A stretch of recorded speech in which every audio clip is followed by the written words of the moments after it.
In every civilization, there has been a rise and a fall at one point. Within the land of Albion, this is no different. Wandering through the forests of Greatwood or the rain-drenched island of Witchwood, magnificent structures can be found scattered, left out in the open. Although many see these simply as landmarks on their path to a destination, these crumbled ruins are a part of a society that existed long ago. What was this society, and where are its residents now? Here we explore, in the lore behind the Old Kingdom. Aeons before the Age of Heroes, the land of Albion was plagued by the Court, demonic entities from an evil realm known as the Void. The Court consisted of the Jack, Knight and Queen of Blades. The Court dominated their power over the citizens of Albion until one day, the son of a humble blacksmith discovered that he had incredible abilities. After training his powers of will, this boy fought against the great evil and freed the citizens of Albion from their rule with the help of a powerful sword, the Sword of Aeons. William Black, also known to some as the First Hero, had shown courage and strength, and so the people of the land gave him the title of Archon, and he became the first king of a now free Albion. During this age, William's powers of will were so powerful that he could reshape the world before him simply by thought. As king, and with the help of his subjects, they built cities in mere weeks. Gone were the days of fear, and the future lay bright for the kingdom. Although its citizens worked to build the kingdom, marvelous machines were constructed that functioned on will energy alone. As the Archon held the Sword of Aeons, the world around stayed peaceful and in perfect order. The sword itself pulsated power that kept corruption at bay and out of the borders of Albion.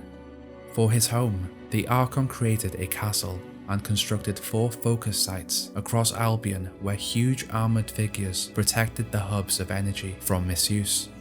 As the kingdom grew, new territories and cities added to its land. With the hustle and bustle of a busy city on the mainland, retired monks left to find a place to settle down in the harshest place they could find to build an abbey. With this, Hut Coast was formed. Shortly after this, many other members of the kingdom joined the region and it became a town. With this expansion, explorers believed that crossing the seas would allow further expansion and new items to be discovered. To this, a lighthouse was constructed on the coast to guide ships to the region while also aiding travelling ships to traverse the unexplored northern wastes. Inside of the lighthouse, a magical item was placed, the Fireheart, which summoned a ship to travel to any part of the world. Expanding over the sea to the northern wastes, the town of Snowspire was built, which later formed into a fully fledged city with an enormous library.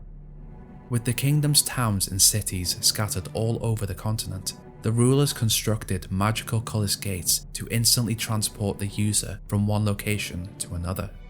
Over these years of growth, William had children that inherited his immense abilities, and so his bloodline and magic flowed over the kingdom. As his children had children and so forth, an age of magic dominated the land. Over this 1,000-year peace, the kingdom became the centre of commerce, entertainment and knowledge across the world. The territory expanded to the neighbouring regions of the Edgelands, Samarkand and the cities of the west. With this trade and land, the kingdom became essential to the function of the region. Over all of these years, and without an enemy to vanquish, William's children slowly became petty and cruel, using their abilities to terrorise those without power. They ironically called themselves heroes, and slowly but surely, cracks in the positive kingdom began to appear. Now much older and weaker, William looked at his children with disgust. A combination of his battle with the Queen of Blades and his time in the Void in which he had contracted a wasting illness, William believed himself to be too weak to stop them, and so he wrapped himself in gold mail and a royal blue cloak and left Albion, disappearing without a trace, taking his sword with him. With the Archon and his sword gone, corruption and evil creatures entered the kingdom.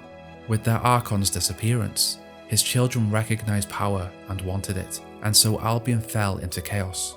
Through wars, disease, and starvation, 3/4 of the population died, and for each new Archon, they inflicted more pain than the last, desperate to keep their power. In this time of uncertainty, an evil will user by the name of Halik began using dark magic to reanimate the dead bodies of the fallen warriors of the wars, and so he was cast out of Albion by the Archon. As the years passed, his reanimated warriors were named Summoners by those that feared them due to the fact that they appeared out of nothing and brought total devastation in their wake. The Summoners then became a major plague for the kingdom and its residents, and these issues would only get worse. During the reign of the third Archon, he ordered a monument to be constructed that would give him information about the past, document the present, and foretell catastrophic future events. They named this creation the Snowspire Oracle due to its placement in Snowspire. As the Archons came and went, fear thrived in the kingdom. A huge wall was constructed around the city, an attempt to keep its citizens inside while keeping out dark creatures and undesirables. In a new reign of cruelty, the new Archons took children from birth and encased them in armor to become personal guards and enforce their strict rules. No citizens were allowed out after nightfall. Every citizen was ordered to appear when a bell rang, and those that opposed the Archon's rule were murdered along with their families. The citizens without power lived in fear. Although Albion had been saved from the demonic entities of the Void 1,000 years before, their Archon's need to keep power had brought back the terrible conditions that William Black had fought to remove. The kingdom was full of corruption, not only from the creatures that roamed the land, but from the evil acts that came from the rulers of the kingdom. In the reign of the last Archon, at the kingdom's height, he demanded an immense tower to be built that focused solely on will energy. A tower so powerful that it could grant its user a single wish. Prophets of the land foresaw the fall of the kingdom, and so they were locked away inside of the first constructed demon door with the Fireheart to watch over in the event that their prophecies were correct. Here, they would wait for centuries to meet another human. As the spire neared completion, its will energy stored in a sole location formed a rift between Albion and the Void. Within the Void, a new evil, the Corruptor, had waited many years to enter Albion and take the kingdom for itself. As the spire's construction completed, the rift opened wide enough for the Corruptor to send out its chief lieutenant, the Crawler, to fight with the warriors of the kingdom. The kingdom's greatest heroes, Sol, Blaze, and Stone, used their powers to fight with the Crawler and close the rift, although defeating the Crawler and imprisoning it within the Shadelight dungeon in the southern land of Aurora. Using their combined power so close to the spire shattered the structure, violently releasing the mass collection of will energy in one go. As the spire exploded, the sky filled with a sudden bright light, and everything and everyone within the walls of the kingdom was destroyed. Only those that lived beyond the walls survived. With the kingdom gone, the villages outside of its walls fell into isolation and learned to live independently, and life returned to a basic form once again. The great cities alone from the rest of Albion crumbled and returned to a simpler time. Snowspire fell, Hook Coast barely survived, and the city, now known as Necropolis, suffered a fate worse than death. As for the central All Kingdom, its ruins are observed across Albion, its land now claimed back by nature as if nothing ever existed, but trinkets and artifacts were to play a major part in Albion's future. The grand Old Kingdom fell after its more powerful residents vied for power, but maybe the next civilization can learn from the mistakes of the past one. I ask Hero, although the Old Kingdom had its hardships and issues, would you have chosen to live there?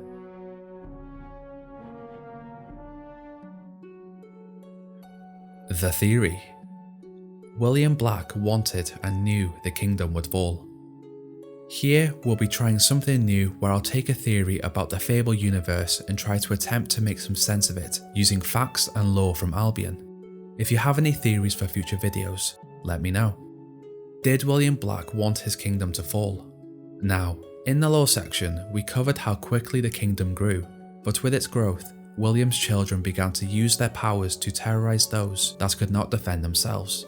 This stood against what William had fought for during his battle against the court to free Albion from their rule. Although corruption had been kept away from Albion due to his power and the Sword of Aeons, his children slowly became the new evil of the land. As mentioned, his battle with the Queen of Blades had left him severely weakened, and during his time in the Void when he met Jack of Blades, a disease had entered his body and slowly weakened him for the years to come. Without the strength he once had, fighting his children head-on may not have been the best course of action, and so instead, he stopped them another way, by letting the kingdom they would later rule fall and take them with it. On to the first point. William was the first ever hero. He could move the world around him by thought alone. Extremely powerful. Later down his bloodline, we see that Theresa had the power of foresight, which is later amplified with the use of the Spire. As all of her abilities, and all of the abilities of the other heroes, skill, strength and will, essentially began with William, I believe that he also had the power of foresight and foresaw how the events of his kingdom would play out. With his disgust towards the way his children treated those in the kingdom, he may have just thought, we need a fresh start, but with the right building blocks. I mean, if you could see how bad the world was going to get without the power to fix it, and where a lot of innocent people are suffering, and will continue to suffer, what would you do? On to point 2. William as Archon essentially kept the actual corruption at bay while wielding the extremely powerful Sword of Aeons. He would have at least had some control of the kingdom, even though his heroic offspring made the kingdom a challenging place to live. You can see this in how they responded when he left. Simply attempting to take his place and use the vacuum of power for their own selfish gain. William would have known that by leaving the kingdom with the sword, he would be condemning it to a sinister fate. As he left, only darkness and corruption remained. I mean, his children were bad and nasty, and in his view, I guess they deserved their eventual destruction. But the innocent people would also suffer this fate too. I guess this comes down to the needs of the many over the needs of the few. With the destruction of a corrupt kingdom, maybe a more positive one could come from it. On to point 3, the Heroes Guild. Now, I didn't touch too much on the aftermath of the Old Kingdom in the lore section because I believe I can easily make a whole video on it, and I have also touched briefly on sections of it in other videos such as Nostro and the Heroes Guild. The land fell into war and carnage, bandits killed those on the road, there was a shortage of food and water, the remains of Albion were in a terrible condition, but good old William Black, now calling himself Scythe, reappeared, where he sought out Nostro and a fully prepared plan. He wanted Nostro to unite the surviving towns of Albion and bring back peace and prosperity by rounding up those with heroic blood and forming a guild. This further adds merit to the first point of his foresight, as he could see that Nostro would build the Heroes Guild and bring peace to Albion, creating a sort of new kingdom, but where his descendants now use the term of hero in a positive way. Do I believe that William Black intentionally let his children, innocents and the kingdom fall because they were nasty people? I do. He was really powerful. Do I think it was the right thing to do? Probably not. I understand that some people are bad, but people can be redeemed, but I'm sure his vision of the Age of Heroes may have been worth all of the death to him. Now initially, when I began thinking of a theory for this episode, I thought this would simply be a ridiculous theory to try and justify with whatever I could find. But no, William made this one pretty easy. He essentially let his kingdom fall because his kids were brats. What do you think? As I wrote this, my opinion on William or Scythe, whatever you prefer to call him, became more biased to the fact that he probably did let his kingdom fall. But don't let that influence your opinion. What do you think? Did he let his kingdom fall? Or did he just leave at a really inconvenient time, as all the bad things were about to go down? Now hero, enjoy your day. Bye.